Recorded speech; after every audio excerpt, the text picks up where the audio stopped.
Saudi அரேபியாவுடைய தளத்தில் petrol நிரப்புவதற்காக நிறுத்தப்பட்டிருந்த நிலையில தான் தாக்குதலுக்கு உள்ளாகி இருக்கிறது என்று சொல்லி வால் ஸ்ட்ரீட் ஜேர்னல் வெளியிட்டிருக்கக்கூடிய செய்தியை நம்ம பார்க்க முடியும். அதே நேரத்தில் இந்த இடத்துக்கு தாக்குதல் நடத்தினாலே அடுத்து நடக்கிறது வேற என்று சொல்லி மிக பகிரங்கமாகவே ஈரான் பலவிடுத்தம் சொல்லி இருந்தது. அதுதான் கார்க் என்கிற தீவு. அந்த தீவுல பல எண்ணெய் கிணறுகளும் எண்ணெய் சுத்திகரிப்பு நிலையங்களும் எண்ணெய் சேமிப்பு கிடங்குகளையும் ஈரான் அங்கதான் வச்சுக்கிட்டு இருக்கிறாங்க. ஈரானுடைய முதுகெலும்பின்னே அந்த இடத்தை சொல்ல முடியும். அந்த கார்க் தீவுகளில் அமெரிக்காவினுடைய தாக்குதல்கள் நடைபெற்றிருக்கிறது. ஆனால் திரும்ப ஆயத்துல்லா அலி ஹாமனி மாதிரி ஆயத்துல்லா அலி முஜ்தபாவை கை வைக்கிற மாதிரி நினைச்சீங்கன்னு சொன்னா நடக்கிறது வேற என்கிற செய்திகள் அவங்க சொல்லியிருக்கிற செய்திகளுக்கு மத்தியில தான் எங்களுடைய அழிவை நாங்க திருப்பி எடுத்துக்கலாம், அவனுடைய அழிவை அவனுக்கு திருப்பி எடுக்க முடியாது, ஆனா எங்களுக்கு நல்ல பேர் வந்துகிட்டு இருக்கு, அமெரிக்காவுக்கு வச்சு செஞ்சுக்கிட்டு இருக்கிறோம் நாங்க என்கிற செய்திகளையும் அவர் சொல்லியிருக்கிறார். அதே நேரத்தில்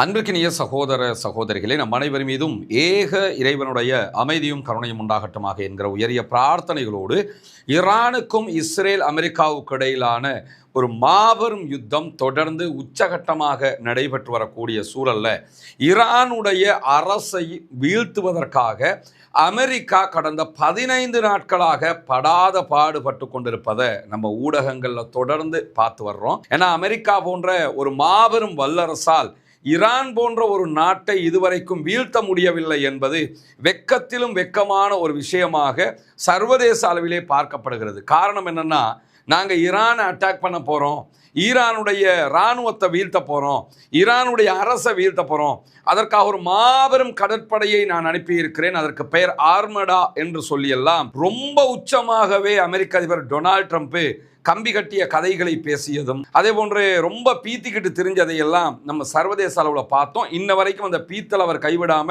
அப்படியே பேசிக்கிட்டு திரிகிறதையும் நம்ம பார்க்குறோம். இப்படியான ஒரு சூழல்ல தொடர்ந்தும் ஈரான் மீது இஸ்ரேல் அமெரிக்கா தாக்குதல் நடத்துகிற அதே நேரம் ஈரானும் பதிலடி தாக்குதல்களை குறைவில்லாமல் மனநிறைவாகவே கொடுத்து கொண்டிருக்கிறார்கள். சர்வதேச அளவில் இது மாபெரும் பொருளாதார நெருக்கடியையும் அழுத்தத்தையும் உண்டாக்கி இருக்கிறது. குறிப்பாக ஸ்பெயின், இத்தாலி, ஜெர்மன் போன்ற நாடுகள் எல்லாம் இந்த யுத்தத்தில் நாங்கள் பங்காளிகள் இல்லை, நாங்கள் இதுக்குள்ளே வர விரும்பலை அப்படின்ட்டாங்க. காரணம் என்னென்னு கேட்டால், அந்த ஹொர்முஸ் நீர்நிலை பகுதிகளை ஃபுல்லாகவே தற்போது ஈரான் மூடி இருக்கிறது. அந்த வழியாக பயணிக்க முடியாது கப்பல்கள், பயணித்தால் ஈரான் தாக்குதல் நடத்தும். இப்படி பல பிரச்சனைக்கு மேல் பிரச்சனையாக மாறிக்கொண்டே இருக்கிறது அமெரிக்காவும். இந்த சூழலில் அமெரிக்காவிலேயே ஒரு பெட்ரோல் பேரல் $100 தாண்டி விட்டது என்கிற நிலை உருவாகி இருக்கும் போது மற்ற நாடுகளில் எல்லாம் இதைவிட உச்சமான பெட்ரோலிய அழுத்தம் ஏற்படுவதற்கான வாய்ப்புகளும் இருக்கிறது என்கிற செய்திகளுக்கு மத்தியில் நேற்றைய தினம் மீண்டும் தாக்குதல்களை ஆரம்பித்திருக்கிறது ஈரான். குறிப்பாக ஈரான் சவுதி அரேபியாவினுடைய அமெரிக்க தளத்தை இலக்கு வைத்து தாக்குதல்களை நடத்தி இருக்கிறது.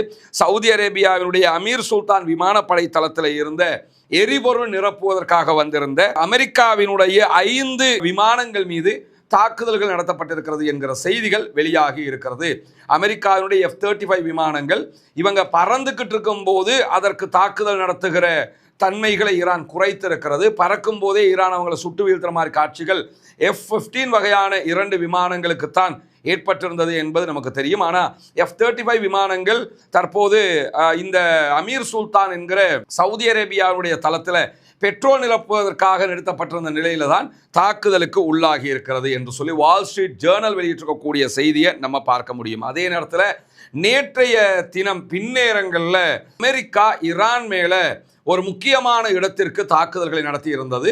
இந்த இடத்துக்கு தாக்குதல் நடத்தினாலே அடுத்து நடக்கிறது வேற என்று சொல்லி மிக பகிரங்கமாகவே ஈரான் பலவிடுத்தம் சொல்லி இருந்தது. அதுதான் கார்க் என்கிற தீவு. அந்த தீவுல பல எண்ணெய் கிணறுகளும் எண்ணெய் சுத்திகரிப்பு நிலையங்களும் எண்ணெய் சேமிப்பு கிடங்குகளையும் ஈரான் அங்கதான் வச்சுக்கிட்டு இருக்கிறாங்க. ஈரானுடைய முதுகெலும்பின்னே அந்த இடத்தை சொல்ல முடியும். அந்த கார்க் தீவுகளில் அமெரிக்காவினுடைய தாக்குதல்கள் நடைபெற்றிருக்கிறது. ஆனால் எண்ணெய் சுத்திகரிப்பு நிலையங்களுக்கோ எண்ணெய் வயல்களுக்கோ இதுவரை எந்த விதமான சேதங்களும் ஏற்படவில்லை என்று சொல்கிறது ஈரான். ஆனால் என்ன சொன்னாங்கன்னா, இந்த தீவுகள் மேலே நீங்கள் கை வச்சிங்கன்னா நாங்கள் மத்திய கிழக்கில் இருக்கக்கூடிய அமெரிக்காவினுடைய நிலைகளை மட்டுமல்ல, அங்கு இருக்கக்கூடிய எண்ணெய் வயல்களையும் நாங்கள் தீ வைத்து எரிப்போம் என்று சொன்னாங்க. ஏன்னா அங்க பெட்ரோலியம் உற்பத்தி செய்யக்கூடிய பல நிறுவனங்கள் அமெரிக்க நிறுவனங்களாக இருக்கிறது. எனவே அதன் மேலேயும் அட்டாக் பண்ணுவோம் என்று சொல்லி இருந்தாங்க.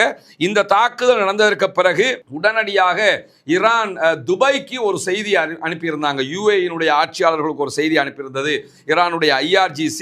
அது என்ன செய்தி என்று சொன்னால், அமெரிக்காவினுடைய எல்லா மறைவிடங்களும் சட்டபூர்வ இலக்குகளாக மாறிவிட்டன என்றுதான் அவர்கள் அந்த செய்தியை அனுப்பியிருந்தார்கள்.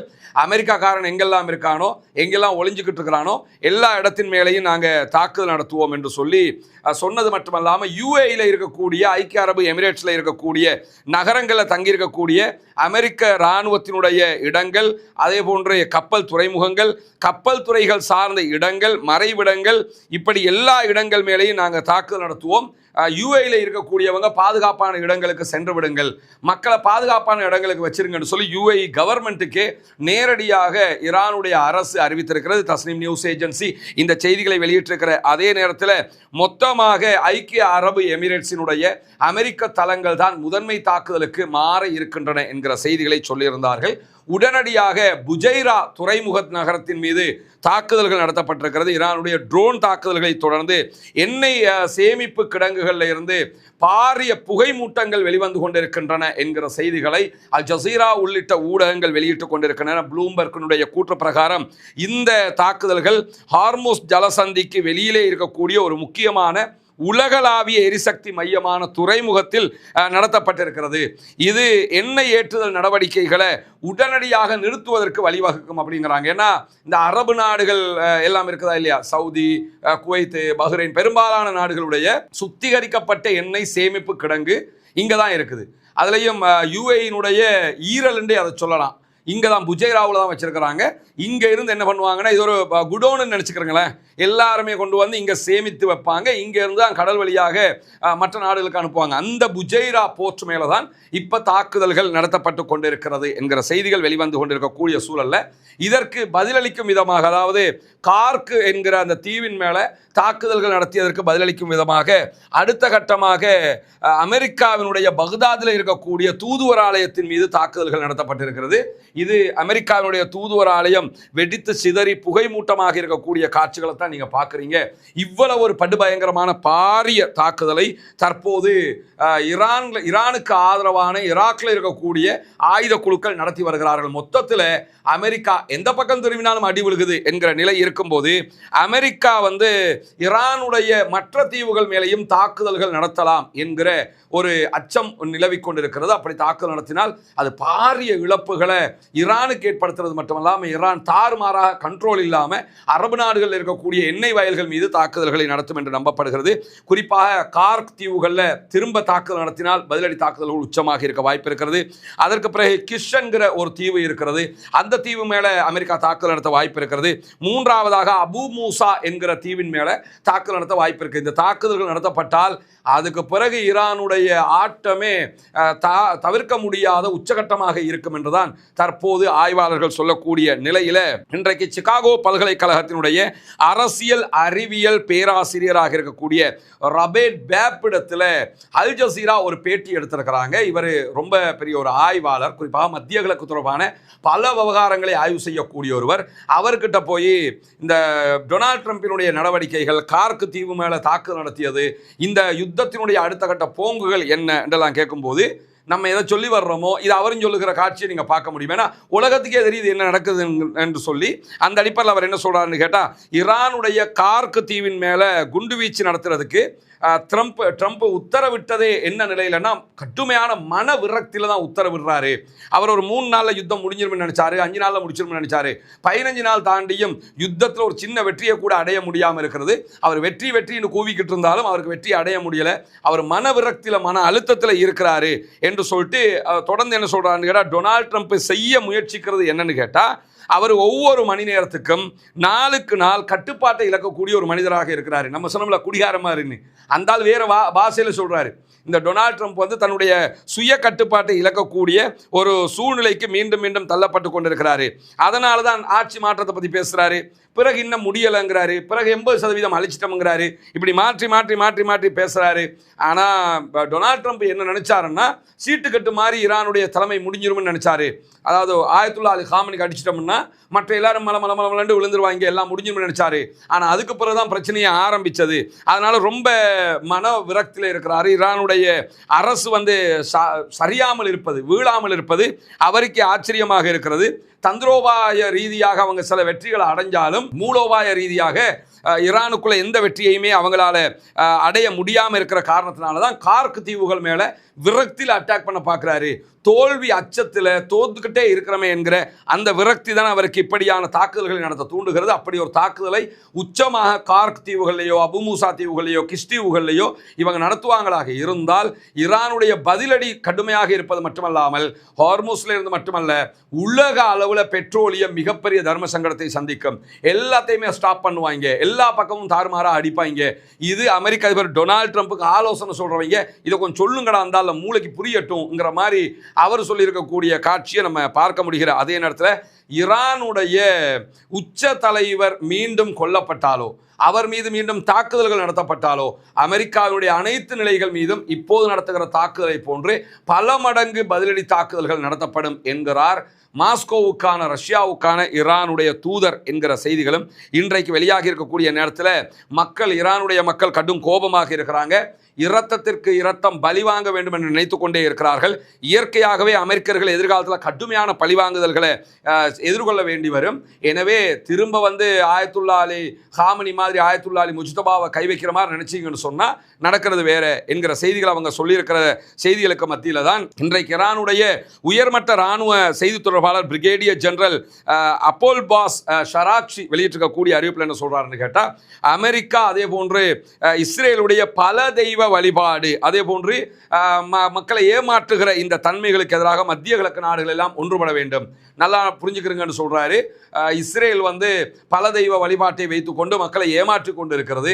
அமெரிக்காவும் அதே வேலையை செஞ்சுக்கிட்டு இருக்கிறாங்க.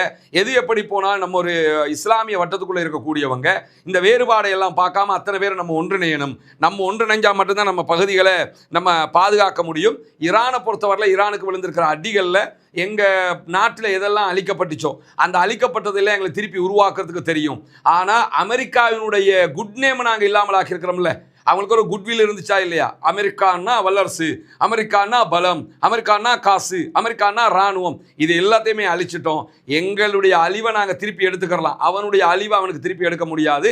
ஆனால் எங்களுக்கு நல்ல பேர் வந்துக்கிட்டு இருக்கு, அமெரிக்காவுக்கு வச்சு செஞ்சுக்கிட்டு இருக்கிறோம் நாங்கள் என்கிற செய்திகளையும் அவர் சொல்லியிருக்கிறார். அதே நேரத்தில் லெபனானில் இருக்கக்கூடிய ஹெஸ்புல்லாக்கள் இஸ்ரேல் மீது பாரிய தாக்குதல்களை தொடர்ந்து நடத்தி கொண்டே இருக்கிறார்கள். நேற்றைய தினம் மட்டும் மிக கடுமையான தாக்குதல்கள் நடத்தப்பட்டிருக்கு. லெபனான் எல்லைக்காரர்கள் இருக்கக்கூடிய இஸ்ரேலிய நகரமாக இருக்கிற கிரியாத் ஷெமோனாவில் ராக்கெட் தாக்குதல்கள் நடத்தி இருக்கிறார்கள்.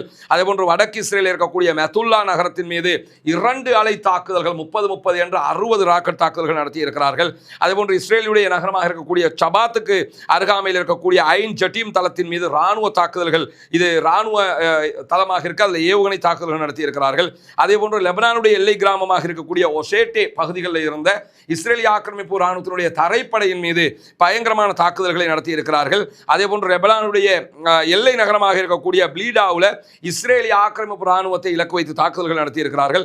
லெபனானுடைய கியாம் நகரத்தில் இருக்கக்கூடிய ஒரு தடுப்பு மையத்துக்கு அருகில் இருந்த இஸ்ரேலிய ஆக்கிரமிப்பு ராணுவத்தினுடைய சோல்ஜர்களை நோக்கி தாக்குதல் நடத்தப்பட்டது. இப்படி பல தாக்குதல்களை இன்றைக்கு நடத்தி இருக்கிறது ஹெஸ்புல்லாக்கள் என்கிற செய்திகளுக்கு மத்தியில தான் முதல் தடவையாக ஈரானுக்குள்ள தரைப்படையை அனுப்புவதற்கான திட்டத்தை தெளிவாக்குகிறது அமெரிக்கா என்கிற செய்திகள் வெளியாகி இருக்கிறது. ஈரான் மீதான அமெரிக்க இஸ்ரேலுடைய இந்த யுத்தத்தில் முதல் கட்ட அமெரிக்க தரைப்படை வீரர்கள் 2500 பேர் கொண்ட கடற்படையினர் உள்ள நுழையறதுக்கு திட்டமிடுகிறார்கள் என்கிற செய்திகள் வெளியாக இருக்கு. குறிப்பாக கார்க் தீவுகளில் இவங்க நுழைய வாய்ப்பு இருக்கு. ஈரானுக்குள்ளே இல்லை, ஈரானுக்கு வெளியில் இருக்க தீவு இது. இங்கே தான் ஈரானுடைய பெட்ரோலிய வளமை நிறைஞ்சிருக்குது. அங்கே இந்த தரைப்படை உள்ளே நுழைவதற்கான வாய்ப்பு இருக்கு. 31வது அமெரிக்காவுடைய கடற்படை கட்டளை பிரிவினுடைய பயண பிரிவின் உறுப்பினர்கள் இப்போது ஜப்பானில் இருக்கக்கூடிய ஒகினாவில் இருந்து இந்த தாக்குதலுக்காக தயாராகி வந்து கொண்டிருக்கிறார்கள். USS ட்ரிபோலி என்கிற கப்பலில் தான் இவங்க வந்துகிட்டு இருக்கிறாங்க என்கிற செய்திகள் வெளியாகி இருக்கிறது. இவர்கள் உள்ளே நுழைந்தால் மிக கடுமையான பதிலடியையும் பிணங்களாகத்தான் வெளியே வருவார்கள் என்கிற செய்தியையும் ஈரான் சொல்லி இருக்கிறது. பொறுத்திருந்து பார்ப்போம் என்னவெல்லாம் நடக்கிறது என்று. அடுத்தடுத்த அப்டேட்டுக்காக காத்திருங்கள். நம்முடைய செய்திகள் உடனுக்குடன் உங்களை வந்து சேரும் இன்ஷா அல்லாஹ். ரஸ்மின் மயஸ் நியூஸ் மற்றும் ரஸ்மின் டாக்ஸ் ஆகிய 2 சேனல்களையும் நம்முடைய செய்திகள் ஒளிபரப்பப்படுகிறது. எனவே அதை தொடர்ந்து பார்த்து வருகிற போது உண்மையான கள நிலவரங்களை நீங்கள் அறிந்து கொள்ள